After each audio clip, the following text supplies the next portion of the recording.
നിങ്ങളുടെ favourite shows ഇനി ഒരിക്കലും മിസ്സാവില്ല. ഇപ്പോൾ C5-ലൂടെ കാണും നിങ്ങളുടെ ഫേവറേറ്റ് ഷോ തികച്ചും സൗജന്യമായി.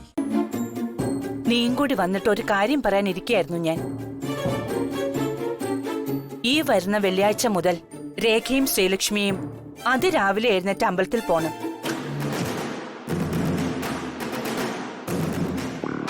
ഏഴ് വെള്ളിയാഴ്ച മുടങ്ങാതെ പോണം. സന്താന ലബ്ധിക്ക് പൂജകൾ ചെയ്യുകയും വേണം.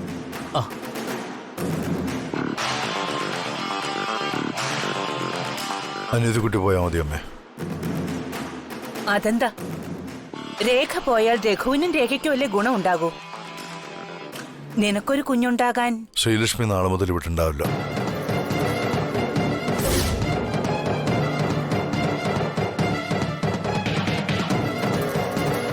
ഉണ്ടാവില്ലേ എന്ന് പറഞ്ഞ ശ്രീലക്ഷ്മി എവിടെ പോകുന്നു? ശ്രീലക്ഷ്മി എന്നും രാജനന്ദിനി സിൽസിന്റെ ഹെഡായിട്ട് മാത്രം ഇരുന്നാൽ പോരല്ലോ. സ്വന്തമായിട്ട് എന്തെങ്കിലും ബിസിനസ് ഒക്കെ ചെയ്യണ്ടേ? എന്റെ തണലല്ലാതെ എന്തെങ്കിലുമൊക്കെ ചെയ്യണമെങ്കിൽ ഹയർ സ്റ്റഡീസ് ആവശ്യമാണ്. പിന്നെ നല്ല ട്രെയിനിങ് കിട്ടിയാലേ ബിസിനസ് ഒക്കെ ചെയ്യാനുള്ള ധൈര്യം ഉണ്ടാവും. ഇപ്പോഴുള്ള ബിസിനസ് ഒക്കെ പോരെ? ആവശ്യമില്ലാതെ അതിലും ഇതിലും ഒക്കെ ശ്രീലക്ഷ്മി പിടിച്ചിടേണ്ട വല്ല കാര്യമുണ്ടോ രവി? ഞാൻ പറഞ്ഞതാ, ശ്രീലക്ഷ്മിക്ക് നിർബന്ധം. പുതിയ പുതിയ ബിസിനസ് ഒക്കെ പഠിക്കണമെന്നും എന്നെ പോലെ പേരെടുക്കണമെന്നും. ഏട്ടത്തിക്ക് അങ്ങനെ ഒരു ആഗ്രഹം ഉണ്ടെങ്കിൽ പോകുന്നത് തന്നെയാണമേ നല്ലത്. ഏട്ടത്തിയുടെ ലൈഫ് ഏട്ടത്തി എന്ന് ചൂസ് ചെയ്യട്ടെ. എന്താ രേഖ, അത് തന്നെയല്ലേ ശരി?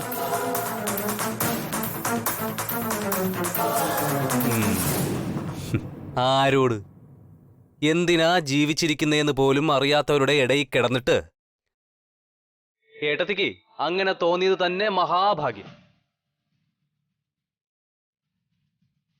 എല്ലാവരും അങ്ങനെ തീരുമാനിക്കുന്നെങ്കിൽ ഞാനായിട്ട് എതിര് നിൽക്കുന്നില്ല. അല്ല മോളെ, നീ എവിടേക്കാ പഠിക്കാൻ അയക്കുന്നത്? ബാംഗ്ലൂർ. ഓ,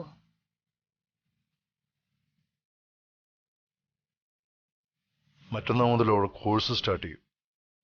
നാളെ ഉച്ച കഴിഞ്ഞ് പുറപ്പെടണം. നാളെ എന്നൊക്കെ പറയുമ്പോ കുറച്ച് നേരത്തെ ആയി പോയില്ലേ? എന്തായാലും മോളുടെ ആഗ്രഹമല്ലേ, അതാദ്യം നടക്കട്ടെ. നീ പോയിട്ട് വന്നിട്ട് വേണം. വരില്ല.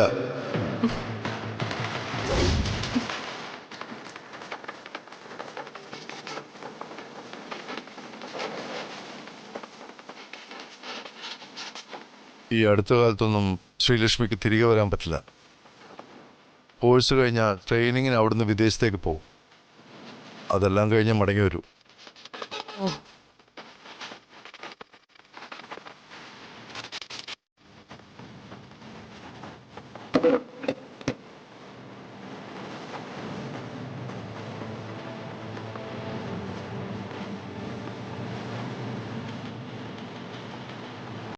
ഡൗൺലോഡ് ചെയ്യൂ C5 ആപ്പ്. കാണൂ എല്ലാ എപ്പിസോഡുകളും സൗജന്യമായി.